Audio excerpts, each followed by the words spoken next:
오늘의 설교의 제목은 좋은 설교라는 제목으로 함께 은혜 나누도록 하겠습니다. 여러분, 이탈리아 파두바 성 안토니오 성당에는요 아주 독특한 유물이 전시되어 있고 보관되어 있습니다. 바로 13세기에 활동했던 위대한 설교가 성 안토니오의 유물인데요. 이분이 돌아가신 후에 이분이 굉장히 유명한 설교가로 유명했는데, 이분이 돌아가신 후에 30년이 지난 후에 이장을 할 일이 있어서 무덤을 파봤다고 합니다.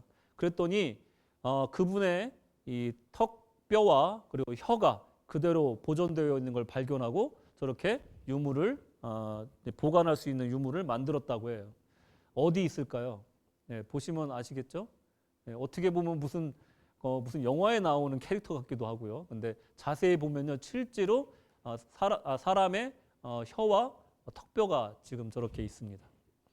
어떻게 보면 흉측한 모습일 수도 있는데, 그만큼 우리 기독교 역사상 이 설교라는 것은 예배에서 뺄래야 뺄 수 없는 중요한 요소라는 걸 보여주는 상징적인 유물이 되겠습니다.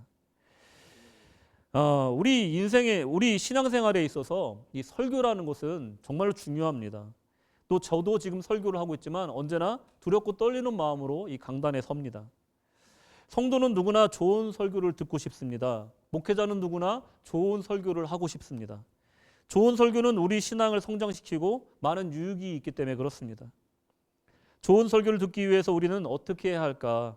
오늘은 좋은 설교를 분별하고 좋은 설교를 듣기 위해 필요한 우리의 태도가 어떤 것이 있는지 그 요소들을 살펴보는 시간 가져보도록 하겠습니다.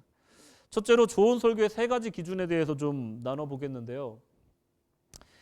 마이크로소프트사에서 이 현대인들의 평균 집중 시간을 연구를 했대요.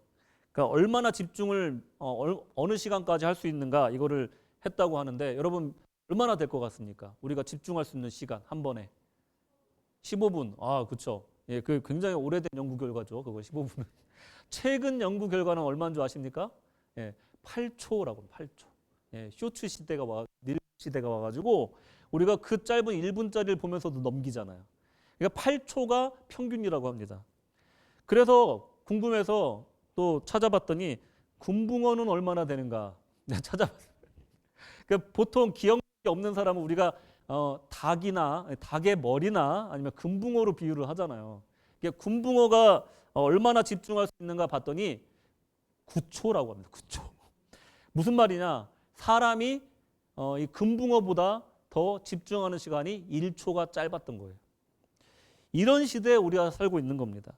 1분짜리 유튜브나 쇼츠, 릴즈 같은 것도 그냥 넘기는 우리의 모습 속에서 이렇게 주일만 되면 각을 잡고 앉아서 짧게는 30분, 또 장사관이 성령 충만하면 또 50분 뭐 이렇게 또 들어야 되는 이 상황이 우리의 신앙생활의 모습이라는 거예요. 근데 기왕이면 이렇게 어려운 시간인데 좋은 설교를 들어야 되지 않겠습니까? 우리가 원하는 건 그래서 좋은 설교를 듣고 싶어 하는 거예요. 저 또한 그 기대에 부응하기 위해서 최선을 다하고 있습니다. 여러분, 코로나 이후로 우리는 설교의 홍수 속에 살고 있습니다. 그 수많은 설교 중에 좋은 설교는 얼마나 될까요? 요즘 들어 장사관 설교가 재미가 없어졌다 뭐 이렇게 말하시는 분이, 또 나도 주일에 시간 내서 오는데 좀 재밌게 해주면 안 되냐 뭐 이렇게 말씀하시는 분들이 있는 것 같아요. 아멘 소리가 들린 것 같은데. 유튜브 알고리즘은 의도하지 않는데 막 이단 메시지를 우리가 또 보게 해주잖아요. 너무 쉽게 뜹니다. 뭐 신천지니 뭐니 이런 거 막 떠요. 뭐 안산홍 막 이런 거 뜹니다. 또 한편으로는 또 정통교회 목사님들 설교도 뜨는데 그 영상들을 보면은 참 안타까운 게 있어요. 신학적으로 검증되지 않은 예시나 과학적인 낭설 혹은 성경 본문은 아예 터치도 하지 않은 채 이 세상 이야기만 늘어놓는 설교가 종종 보게 될 때마다 좀 안타깝습니다. 그야말로 케이오스의 시대, 혼란의 시대, 우리가 그 혼란의 시대 속에서 영혼의 닻을 내리기 위해서 반드시 필요한 이 좋은 설교를 분별해내는 능력이 필요하다는 것입니다. 세 가지를 말씀드리겠는데, 첫째로 성경의 정확한 주해가 필요하다는 거예요. 설교 속에 성경에 대한 이 정확한 해석이 없으면 그 설교가 좋은 설교가 될 수가 없다는 거예요. 엑스지저스를 해야 된다는 거예요. 본문의 원래 의미가 드러나고 있는가, 이 관점으로 설교를 들으셔야 된다는 거예요. 느헤미야 8장 8절, 오늘 본문의 8장 8절 다 같이 읽겠습니다. 시작. 하나님의 율법을 낭독하고 그 뜻을 해석하여 백성에게 그 낭독하는 것을 다 깨닫게 하니. 아멘. 느헤미야는 율법책을 낭독할 뿐 아니라 그 뜻을 해석하여 깨닫게 하였습니다. 이것이 설교의 본질인 것이에요. 설교는 성경을 해석하고 깨닫게 하는 것에 목적이 있다는 거예요. 20세기 최고의 설교자로 유명한 존 스토트는 이렇게 얘기했습니다.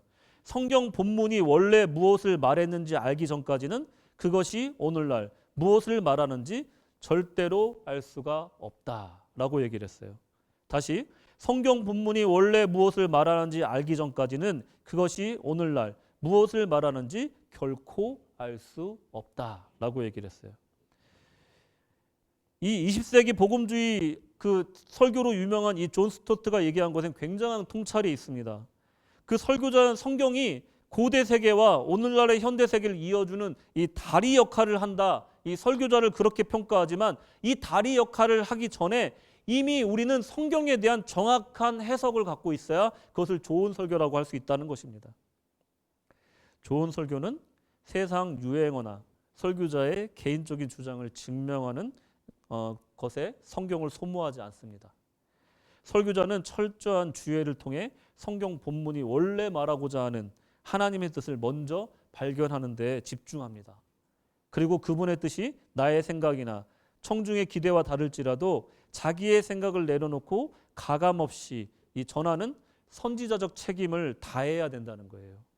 본문을 정확히 파헤치는 성경 주의가 선행될 때만 이 말씀의 홍수 속에서 떠나려가지 않을 수가 있다는 것입니다.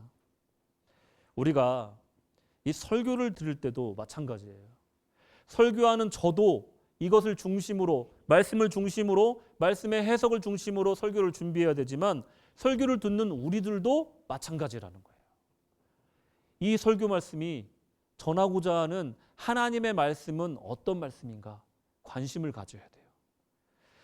설교자가 떠드는 것만 먹어야지 하는 이런 피동적인 자세가 아니라 이 말씀이 내 인생에서 어떤 말씀인가 하고 관심을 갖고 적극적으로 경청해야 된다는 거예요.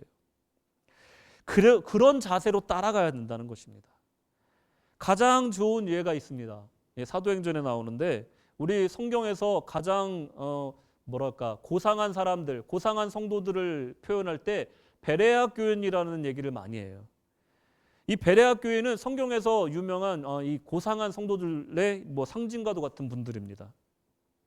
바울이 베레아 지역으로 이제 전도하러 갔어요. 사도행전 17장 11절 말씀. 베레아에 있는 사람들은 데살로니가에 있는 사람들보다 더 너그러워서 간절한 마음으로 말씀을 받고 이것이 그러한가 하여 날마다 성경을 상고함으로라고 하고 있어요. 아멘. 말씀을 집중해서 들으라고 했다고 해서 설교자를 이 비판적이고 공격적인 평가의 대상으로 생각하라는 얘기가 아니에요. 베레아 교인들은요, 너그러운 태도로 처음 만난 바울 사도를 대했다는 거예요. 하나님 말씀을 전한다고 하니 우리 너그러운 마음으로 어떤 말씀을 우리에게 전하시는가 너그러운 마음으로 받아보자 하고 말씀을 대했다는 거예요.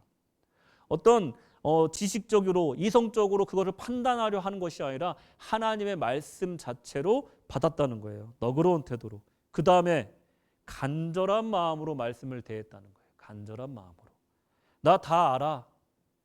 어디 하나 보자. 이게 아니라 간절한 마음. 하나님의 말씀이 너무나 필요합니다. 그저 오늘 좋은 얘기 듣고 가야지 그게 아니에요. 나는 이 말씀이 없으면 이 주간 승리할 수 없습니다. 내가 갖고 있는 이 문제를 이 말씀으로 해결하기를 원합니다. 내 인생의 방향을 이 말씀을 통해서 잡기를 원합니다. 한 간절한 마음으로 말씀을 대했다는 거예요. 그리고 더 중요한 태도가 나오는데 참 현대교회에서 찾아보기 좀 어려운 사라진 이 태도인데 그것이 무엇이냐면 이것이 그러한가 하여 날마다 성경을 상고한다라고 얘기하고 있어요. 적극적인 경청인 거예요. 설교자로서 서면서 제가 가장 기운 빠지는 게 언제인 줄 아십니까? 그렇게 애쓰고 씨름해서 한 편의 설교가 나왔어요. 그리고 그 설교를 했어요. 근데 이 설교가 일회성으로 소비되고 만다는 그것을 발견할 때 굉장히 허탈감을 느낍니다. 내가 이 한 번의 설교를 위해서 이렇게 오랫동안 준비하고 그 많은 책을 읽고 그 많은 기도의 시간을 가졌는가, 허탈할 때가 있어요. 설교를 통해서 받은 은혜를 이것이 그러한가 집에 가서 본문을 읽고 보고 검색해보고 또 열의를 가지는 분들이 몇 분이나 계실까. 또 제가 이 설교를 정말 힘을 내려면 이분들이 정말로 이 설교에 대해서 관심을 갖고 이 본문에 대해서 더 깊이 파고드는 그런 열정을 가질 때 이 설교를 준비하는 사람 입장에서는 정말로 힘이 납니다. 설교는 세상 얘기가 아닙니다. 설교는 하나님을, 주님을 전파하는 말씀입니다. 이 말씀을 대하는 우리의 태도가 곧 우리의 신앙생활의 모습을 직관적으로 보여준다는 거예요. 설교자의 인간적인 매력이나 언변, 인문학적 소양을 보기에 앞서 그가 얼마나 말씀을 명확히 해석하는 설교자인가를 봐야 한다는 거예요.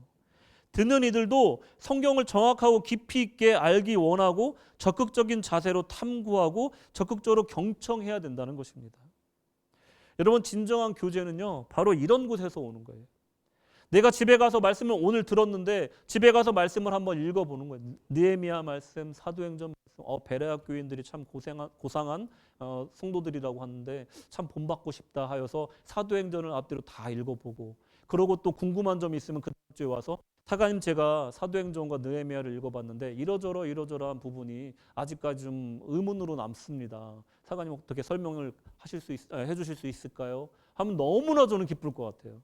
카페에 앉아서 여러 가지 삶의 이야기 나누는 것도 참 의미 있지만, 저는 누군가 어떤 분이 지난주 설교를 가지고 의문점이 나는 부분이 있다고 해서 저한테 물어보시면, 제가 모르는 내용이면 제가 다음 주까지 좀 조사해보고 같이 또 얘기를 나누시죠 하는 이런 영적 교제와 대화가 있으면 참 너무나 좋을 것 같다라는 생각을 항상 합니다. 그렇게 하기 위해서는요, 피동적으로 설교를 듣는 것이 아니라 능동적으로 경청해야 된다는 것입니다. 좋은 설교의 첫 번째 기준은 성경에 대한 이런 정확한 해석, 그것에 대한 적극적인 경청, 이것이 좋은 설교를 만든다는 것입니다. 자, 두 번째로 캐리그마가 있는 설교인가를 봐야 된다는 것입니다. 쉽게 말해서 캐리그마가 있는 설교는 뭐냐? 복음이 있는가? 그곳에 예수의 이야기가 있는가? 이것이 캐리그마가 있는 설교라는 거예요. 단 메카트니는 이렇게 얘기합니다. 구약은 오실 그리스도에 대한 약속이며 신약은 오신 그리스도에 대한 성취이다 라고 얘기를 했어요. 넘겨주세요. 구약은 오실 그리스도에 대한 약속이며 신약은 오신 그리스도에 대한 성취이다 라고 얘기를 했어요. 구약의 율법, 역사서, 시편서, 예언서를 각각 이렇게 독립된 책으로 또 교훈서로 보면 안 된다는 거죠. 성경의 인물들도 모세, 다윗, 요셉과 같이 장차 오실 참된 구원자의 모형으로 우리는 봐야 된다는 거예요. 쉽게 말해서 좋은 설교는 교훈이나 윤리가 아니라는 거예요. 예수가 있어야 된다는 것입니다. 그게 바로 캐리그마 설교라는 거예요. 예컨대 이런 게 있습니다. 다윗처럼 용기를 가지십시다. 이게 좋은 설교 주제가 될 수 있어요. 요셉처럼 인내합시다. 근데 여기서 끝나면 안 된다는 거예요. 이렇게 되면요, 여기서 끝나면요, 성경책을요 도덕책으로 전락시키는 그런 잘못에 빠지게 돼요. 참된 복음 설교는 한 단계 더 깊이 나가야 돼요. 구속사적인 관점을 갖고 있어야 돼요. 참된 복음 설교는 한 단계 더 깊이 나가야 되는데, 그래서 설교자는 기도와 묵상으로 오랜 시간 말씀을 상고하고 이 구속사적인 관점을 놓치면 안 된다는 것입니다. 그게 심지어 구약일지라도 그 경우는 예외 조항이 아닙니다. 인간의 행위를 강조하는 율법을 깨트려야 되고 그 안에 복음을 제시해야 된다는 거예요. 세상이 말하는 승리 공식, 또 경쟁에서 이기는 방법, 이런 것들을 설교 안에 들어갈 필요가 없다는 거예요. 우리는 다윗처럼 용감할 수 없기에 우리를 위해 이 골리앗, 죄와 사망과 실패를 물리칠 참된 다윗, 예수 그리스도가 필요하다. 이것이 바로 캐리그마 설교라는 것입니다. 구속사적으로 은혜를 담고 있어야 복음적인 설교라고 할 수가 있다는 것이에요. 구약의 실패와 절망 속에서 오직 예수 그리스도의 은혜만이 유일한 해결책이라는 것을 말하는 설교, 그것이 바로 복음적 설교이고 캐리그마적인 설교라는 거예요. 왜 이스라엘 백성들은 저렇게 불순종을 할까? 왜 그렇게 저렇게 많은 은혜를 받았으면서 그렇게 많은 기적을 체험했으면서 왜 그렇게 하나님을 배반했을까 하고 그들을 욕할 게 아니라는 거예요. 그들을 보면서 나를 봐야 돼요. 그들을 보면서 우리가 복음이 필요한 사람이라는 것을 깨달아야 되는 거예요. 그들의 부족하고 죄악됨을 통해서 우리가 예수님 없이는 죽을 수밖에 없는 영혼이구나라는 걸 깨달아야 그것이 캐리그마적인 설교를 듣는 태도라는 것입니다. 여러분, 오직 그리스도가 전파되고 하나님이 주체이자 주인공이 되는 설교가 바로 이 캐리그마적인 설교, 좋은 설교라는 것을 여러분 기억하시기 바랍니다. 자, 두 가지를 봤어요. 말씀에 입각한, 말씀에 정확한 해석이 있는 그런 엑스지저스칼한 설교, 그리고 주님 안에서 이 캐리그마 설교, 예수님이 있는, 복음이 있는 설교. 자, 마지막으로 뭐가 필요하냐? 팀 켈러는 이렇게 얘기합니다. 복음은 시대를 초월하는 절대 진리지만 그것이 표현되는 언어는 반드시 청중의 문화적 옷을 입어야 한다라고 얘기를 했어요. 여러분, 아무리 정확한 주예와 복음이 있어도 이 듣는 사람들의 실제 삶과 관련이 없고 가 닿지 못하면 영혼을 변화시킬 수가 없습니다. 아무리 훌륭한 설교이고 아무리 유명한 목사님이 설교하는 것이라 하여도 그것이 아무리 맞는 말이어도 그래서 나의 인생과 무슨 관련이 있느냐라는 질문에 대해서 깊이 고민한 흔적이 없는 설교는 그 좋은 설교라고 할 수가 없다라는 것입니다. 우리가 살고 있는 이 현대 사회요, 우리가 2000년 전에 있었던 그 일과 똑같이 말할 수가 없는 거예요. 우리가 처해 있는 상황은 너무나 다른 겁니다. 우리가 고민하는 것이요, 예전의 것과 너무 달라요. 근데 그 안에 흐르고 있는 근본적인 해답은 같다라는 것입니다. 그거를 보여줄 수 있는 적용과 또 상황화가 들어가야지 진정한 좋은 설교라고 할 수가 있다는 거예요. 그래서 뭐 어쩌라는 거냐? 거기에 답을 조금이라도 줄 수 있어야 된다는 거예요. 성경은 우리의 세세한 인생의 문제들을 모두 다루고 있지는 않습니다. 집을 어디에다 살 것이며, 주식 투자는 어디에다 할 것이며, 자녀들에게 딱 맞는 사립학교가 어디이며, 집들이 음식은 무엇을 해야 될지 성경에서는 말해주지 않고 있어요. 실생활에 깊이 고민한 일들을 이면에는 보다 근본적인 진리가 있다는 것을 우리는 말해줄 그런 역할이 바로 설교라는 것입니다. 예배가 뭐라고 생각하십니까? 설교가 뭐라고 생각하십니까?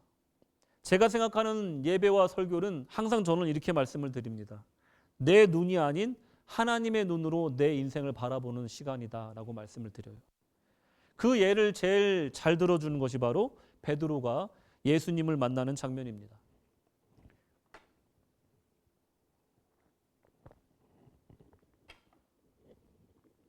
베드로는요, 어부였어요. 물고기를 잡는 사람이죠. 전날 밤에 열심히 조업을 했지만 한 마리도 잡지 못했습니다. 낚시를 해보신 분들은 알겠지만 밤새 잡았는데 한 마리도 못 잡고 아침을 맞이했다고 생각해 보십시오. 얼마나 마음이 조급하겠습니까? 집을 나설 때 아빠가 큰 물고기 잡아올게. 자기야, 오늘 저녁은 고기를 먹자. 물고기를 먹자 하고 집을 나섰는데 밤새 한 마리도 못 잡은 거예요. 아, 이거 저 이스트우드 가서 뭐 고기를 한 마리 사갖고 가야 되나? 마음이 조급해지는 거예요. 그런 마음으로 베드로가 그물을 깃고 있었어요. 찢어진 그물을 손보고 있었어요. 빨리 집에 가기 전에 한 마리라도 좀 더 잡고 가려고 급하게 그물을 깃고 있었어요. 그때 예수님이 베드로를 찾아옵니다. 그리고 고깃배에 올라타신 후에 땅에서 조금 떨어뜨려라 하고 부탁을 합니다. 그리고 거기서 말씀을 육지를 향해서 전하십니다. 바로 옆에는 베드로가 있었어요. 모든 급하고 생계 문제는 다 이제 멈춰진 상태에서 그 둥근 그 호숫가에 산에 부딪혀서 돌아오는 예수님의 목소리만 들리는 그 상황이었어요. 그 말씀이 끝난 후에 예수님은 물 깊은 곳으로 가라 명령하시고 그물이 찢어지도록 고기를 잡는 기적을 체험하게 합니다. 여러분, 예수님께서 베드로에게 주시고자 하는 메시지가 뭘까요? 예수 잘 믿으면 오늘처럼 매일 그물이 찢어지게 물고기를 잡게 해주겠다. 이것일까요? 아닐 겁니다. 예수님은 베드로의 생업에 들어가셨고 베드로의 배에 올라가셨고 베드로가 가장 이해하기 쉬운 언어로 그에게 사명을 주셨습니다. 마태복음 4장 19절 말씀하시되 나를 따라오라 내가 너희를 사람을 낚는 어부가 되게 하리라 하시니. 아멘. 좋은 설교는요 같이 고민하는 거예요. 좋은 설교는요 발이 땅에 떨어져 있는 설교가 아니에요. 좋은 설교는요 같이 땀 흘리고 같이 고민하고 같이 아파하고 같이 즐거워하는 설교예요. 이런 설교를 우리 예수님께서 하신 거예요. 저도 이런 설교를 하고 싶습니다. 여러분들 이런 설교를 하기 위해서 굉장히 중요한 것들이 있는데 제가 이어지는 단원에서 얘기를 하겠지만 신앙은요 우리 생업 현장에서 어떻게 이 신앙을 나타낼 것인가 하는 이 처절한 고민이 담겨있는 이 고민의 흔적이 담겨있는 설교가 좋은 설교라는 거예요. 자, 그러면 지금까지 우리가 좋은 설교가 어떤 설교냐 분별하는 능력이 필요하다고 말씀드리면서 설명을 드렸어요. 왜냐하면 우리가 흔히 좋은 설교라고 하면 내 마음을 터치하고 또는 재밌거나 아니면 내가 오늘 시간이 아깝지 않다고 생각하는 좀 좋은 정보를 얻은 설교를 우리는 흔히 좋은 설교로 생각할 수 있기 때문에 저는 어떤 것이 좋은 설교인지를 먼저 알려드려야만 했습니다. 그러면 또 한 가지가 필요한데 그것은 뭐냐면 그것은 우리의 입장이에요. 설교자의 입장이 아니라 듣는 분들의 입장에서 좋은 설교를 만드는 방법이 있다는 거예요. 오늘 본문에서 이스라엘 백성들은요 하나님의 말씀 앞에 서는 가장 모범적인 모습을 보여줍니다. 먼저 아멘 아멘 하는 자세였어요. 그리고 엎드려지는 모습이었습니다. 하나님 말씀 앞에 어떤 말씀이 오든 나는 아멘 하겠습니다 하는 자세로 말씀을 들었다는 것이에요. 그 자세가 정말로 중요합니다. 뭐 내 마음에 들면 행하고 좀 그건 제 말씀이 아닌 것 같은데요 하면서 그것을 회피하는 것이 아니라 하나님 말씀만 하십시오. 저는 아멘 하겠습니다 하는 자세로 오늘날 이스라엘 백성은 아멘 아멘 하면서 말씀을 들었다는 거예요. 이거는 그냥 무지성으로 무조건 따르라는 얘기가 아닙니다. 하나님 말씀이라면 따르겠다는 것을 신앙 고백을 하면서 말씀을 들어야 된다는 거예요. 베레아 교인들이 적극적인 경청을 했다면 이스라엘 백성들은요 적극적인 순종의 자세로 말씀을 들었다는 것이에요. 설교를 듣는 가장 좋은 태도는요 내가 원하는 설교, 새롭고 탁월한 설교를 원하는 기대를 내려놓는 것입니다. 이런 태도는 마치 넷플릭스 신작 드라마를 대할 때 신작 영화를 기다리는 그런 태도와도 같은 거예요. 설교는 우리가 원하는 만큼의 도파민을 충족시키지 못할 경우가 대부분입니다. 설교는 대부분 들었던 이야기이고 이미 아는 개념일 것입니다. 만약에 전혀 새로운 이야기를 또 전혀 새로운 신약 개념을 누군가가 설교한다면 그것은 이단일 가능성이 굉장히 높다는 것을 여러분 경각심을 갖고 들으시기 바랍니다. 왜냐하면 과학 영역과 다르게 신학 영역은 거의 해 아래 새 것이 없는 그런 수준까지 왔기 때문에 그렇습니다. 바울 사도는요 수많은 설교를 했어요. 주로 회당에서 또한 편지를 보내기도 했습니다. 다 설교라고 말할 수가 있어요. 그런 것들을 보내는 이유에 대해서 설교는 하는 이유에 대해서 바울은 편지에서 설명하고 있습니다. 로마서 15장 15절 로마서 15장 15절 그러나 내가 너희로 다시 생각나게 하려고 하나님께서 내게 주신 은혜로 말미암아 더욱 담대히 대량 너희에게 썼노니. 아멘. 왜 썼다고요? 왜 썼다고요? 다시 생각나게 하려고. Remind them again이에요. 이 바울 사도도 했던 얘기 또 하기는 좀 무서웠나 봐요. 담대히 전했대요. 담대히 전했대요. 얼마나 사람들이 새로운 얘기를 원하고 똑같은 얘기를 하는 걸 싫어하면 이 대사도도 이 말을 할 때 이 전제를 깔고 가는 거예요. 내가 담대히 대략적으로 너에게 썼노니. 뭘 했다고요? 다시 생각나게 하기 위해서. 여러분, 설교는 이런 거예요. 여러분, 인류 역사는요, 기억을 해내는가 망각하는가의 싸움이라는 걸 여러분 아십니까? 아픈 역사를 기억하는 민족은요, 다시는 그 아픈 역사를 반복하지 않습니다. 하지만 그 아픈 역사를 기억하지 않는 사람들은 그 역사를 또 반복하기 마련이에요. 제가 전에 말씀드렸죠. 임진왜란이 몇 년도에 일어났다고요? 언제요? 1592년. 왜요? 159 있다가 당파 싸움하다가 양반들만 호의호식하고 이러고 있다가 당했다. 1592 임진왜란이. 안 웃기시죠? 이게 너무 재밌는 것만 기대해서 그래. 이거 되게 재밌는 개그입니다. 이러고 있다 당한 거예요. 여러분 6.25는 왜 일어났습니까? 방심해서. 일요일날 새벽에 쳐들어올 줄을 몰랐던 거예요. 그렇게 역사상으로 수많은 외침을 당했던 민족이 또 휴가를 가는 거예요. 또 방심하고 또 휴가를 가는 거예요. 미국만 믿고 있는 거예요.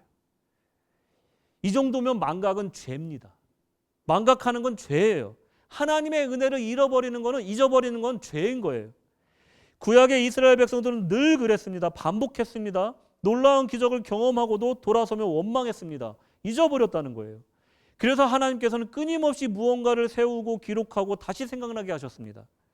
여러분, 이제 애굽을 탈출해 가지고 홍해를 건넌 다음에 최종 관문인 요단강을 건널 때도 이 하나님께서 기적을 보여주시고 요단강을 건너게 했어요.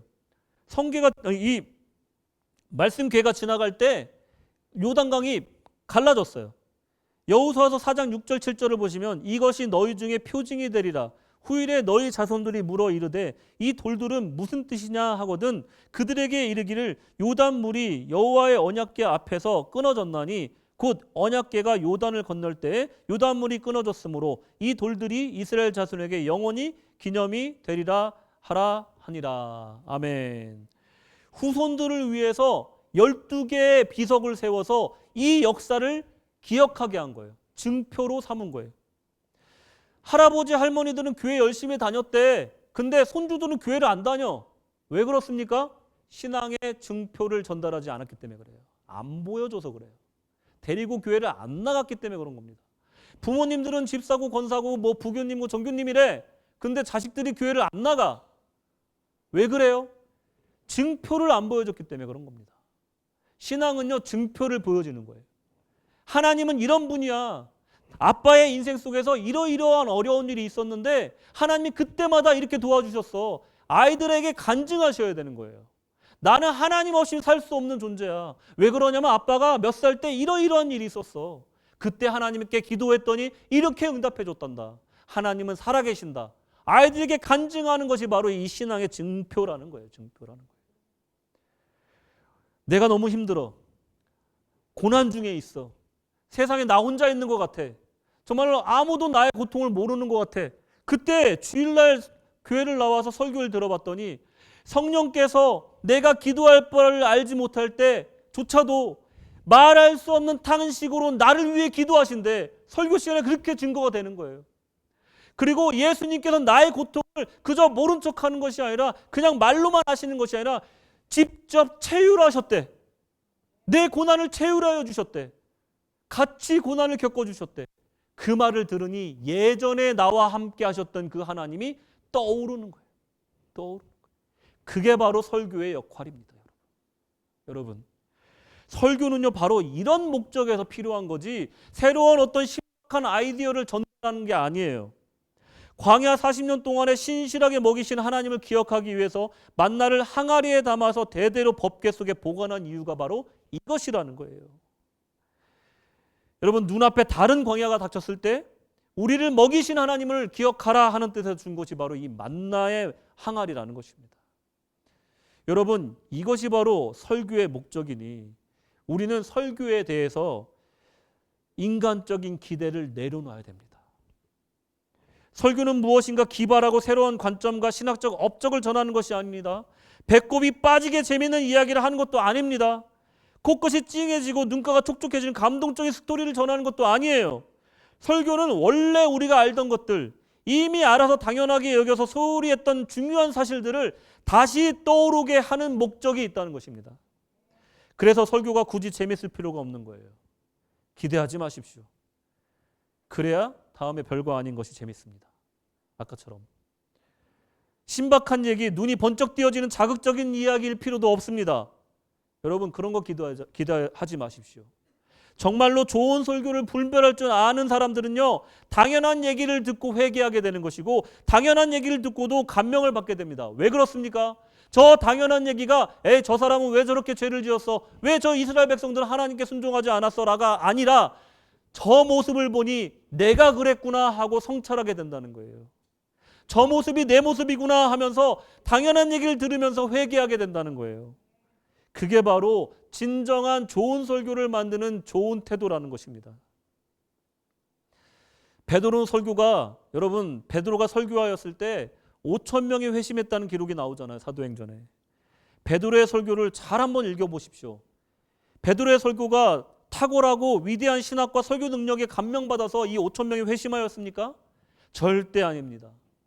성령에 충만한 베드로가 이 5천 명을 회심시킬 수 있었던 것은 그들이 그 5천 명의 유대인이 예전부터 들었던 이야기, 엄마로 아빠로 통해서 들었던 이야기, 회당에서 들었던 그 이야기, 바로 요엘 선지자에 대한 이야기, 그 이야기를 통해서 5천 명이 회심을 했다는 거예요. 사도행전 2장 16절 17절. 이는 곧 선지자 요엘을 통하여 말씀하신 것이니 일러스되 하나님이 말씀하시기를 말세에 내가 내 영을 모든 육체에 부어주리니 너희 자녀들은 예언할 것이요 너희 젊은이들은 환상을 보고 너희 늙은이들은 꿈을 꾸리라. 할렐루야. 그 예전에 요엘 선지자가 말했던 그 일이 형제들이여 내 안에 오늘 일어났도다 하고 설파했던 거예요. 여러분, 이게 남의 얘기가 아니라는 거예요. 몇천 년 전 얘기가 아니라는 거예요. 성령께서 오늘날 나에게 임하셨습니다. 그 성령이 바로 몇천 년 전 요엘 선지자를 통해서 우리에게 얘기했던 그 일이 우리에게 지금 일어났다. 그 말 한마디에 5천 명이 회심하게 된 거예요. 마음이 찔렸던 거예요. 영어 단어로 스텝이란 단어는요, 칼로 찌르다는 뜻이에요. 그 말씀이 관절 골수를 쪼갰던 겁니다. 이것은 어떤 말의 기교가 아닌 거예요.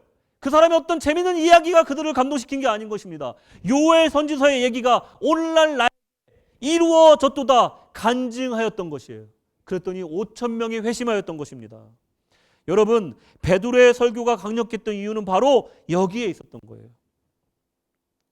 그가 경험한 성령을 그가 있는 그대로 말씀 가운데 연결하였던 거예요. 그래서 강력한 능력이 나타난 것입니다. 결국 우리가 이미 알고 있는 것이 잊지 않는 것이 중요하다는 거예요. 그리고 그것이 오늘날 우리 삶 속에 나타나는 것이 가장 큰 목적이 되어야 된다는 것입니다. 매주 설교를 통해 다시 생각나게 하는 이 단순하기 그지없는 훈련의 과정, 지루하지만 이것에 목숨을 걸어야지 우리 영혼이 살 수 있다는 것입니다. 기억해야 삽니다. 자극적이고 도파민이 팡팡 터지는 인생을 제시하는 세상의 소리는 패망의 소리입니다. 평양냉면처럼 맹맹하고 깊이 있고 입맛에 쓰지만 몸에 좋은 양약과 같은 하나님의 가르침에 진정 영이 살고 영적 풍요와 충만한 가운데 기쁨 가운데 사는 비결이 있다는 것을 여러분 기억하시기 바랍니다. 설교는 다시 한번 말씀드리지만 재미에 기댈 필요가 없습니다. 그래야 재미없는 이야기도 재밌다고 말씀을 드렸잖아요. 감동적일 필요도 없습니다. 내 이야기일 때 그것이 가장 감동적인 이야기인 거예요. 말씀을 들었을 때 우리는 비로소 진정 영혼이 눈물을 흘릴 수가 있습니다. 느헤미야 8장 9절. 백성이 율법의 말씀을 듣고 다 우는지라. 아멘. 어떨 때 울었다고요? 율법의 말씀을 들었을 때 운 거예요. 어떤 감동 스토리를 듣고 운 게 아니에요. 말씀을 그저 들었는데 운 거예요. 우리 영혼을 변화시키고 새로운 인생을 살게 하는 진정한 감동과 감화는 이렇게 말씀을 들음으로 나타난다는 거예요. 또한 말씀을 듣고 감화된 사람들은 울다가도 기뻐하게 되고 서로 나누고 사랑을 실천할 영적 여유도 되찾게 되고 회복을 겸허하게 된다는 것입니다. 무슨 말입니까? 설교를 듣는 이유는 변하고 성장하고 회복하기 위함에 있다라는 것입니다. 가장 여러분 웃기기 힘든 사람들이 누군 줄 아십니까? 어디 한번 웃겨봐 하고 이게 팔짱 끼고 있는 사람이 제일 힘들어요. 우리 교회는 그런 분들이 없는데, 제가 전에 뭐 행사 같은 데 가서 MC 같은 걸 대학교 때 많이 봤다고 했잖아요. 그러면 정말 힘든 사람들이 그런 사람들이었어요. 얼굴이 기본값이 그냥 이렇게 돼 있어요. 이러고 있어요. 해봐. 이렇게 그러면 진짜 긴장됩니다. 근데 뭐 노래교실, 뭐 주민센터 같은 노래교실 같은 데 가잖아요. 이제 어머니들이 주로 있잖아요. 어머니들 다 이렇게 전진형으로 있어요. 이렇게 웃으려고 딱 준비하고 있어요. 뭐 다 공통적으로 얘기할 겁니다. MC 보시는 분들은 딱 이러고 있다가 제가 뭔 말만 하면 뭐 누가 바람을 폈대. 막 이래요. 그냥 그런 자세로 그냥 있는 사람들은 제가 막 거의 뭐 이게 속된 말로 작두를 타는 거죠. 막 그렇게 되는 겁니다, 여러분. 이게요, 여러분 설교도 마찬가지예요. 나 한번 감화시켜봐. 이런 분들 웬만해선 내가 감화가 안 되는데 한번 나 감화시켜봐. 나 좀 어떻게 좀 믿음 좋은 사람 만들어봐. 이렇게 설교 듣는 사람들은요 절대로 그 삶의 변화가 나타나지 않습니다. 아멘 아멘 하는 자세, 말씀 앞에 겸손히 일어서서 또 그 말씀 가운데 경건하게 서 있는 그 사람들이 좋은 설교를 듣게 됩니다. 들리기 시작하는 거예요. 목회자는 열심히 설교를 준비하고 진정성 있게 전하고 성도는 그 말씀에 아멘하는 마음을 들을 때 무슨 일이 일어나는지 여러분 아십니까? 12절 보겠습니다. 모든 백성이 곧 가서 먹고 마시며 나누어 주고 크게 즐거워하니 이는 그들이 그 읽고 들려준 말을 밝히 알미라. 아멘. 기쁨이 넘치는 거예요. 성도가 기쁘고 진정으로 즐거운 순간은 바로 설교를 통해서 듣는 것으로도 눈물이 나지만 이제 그 말씀의 참뜻을 내가 깨달아 아는 순간, 아하 하는 그 순간에 내 마음 가운데 진정한 세상에 줄 수 없는 기쁨이 끓어오른다는 거예요. 여러분들 좀 약올르 소리 제가 한번 해볼까요? 전 세계 모든 직업을 다 조사해봤대요. 장수하는 직업. 제가 전에 얘기했을걸요? 장수하는 직업을 이제 조사해봤더니 1번이 오케스트라 지휘자, 그리고 2번이 성직자였대요. 목회자. 왜 그런가 했더니 새로운 사실을 이렇게 발견하는 순간, 그리고 어떠한 다른 소리들이 모여서 이렇게 딱 합을 이루는 순간, 그때 나오는 그런 호르몬이 있대요.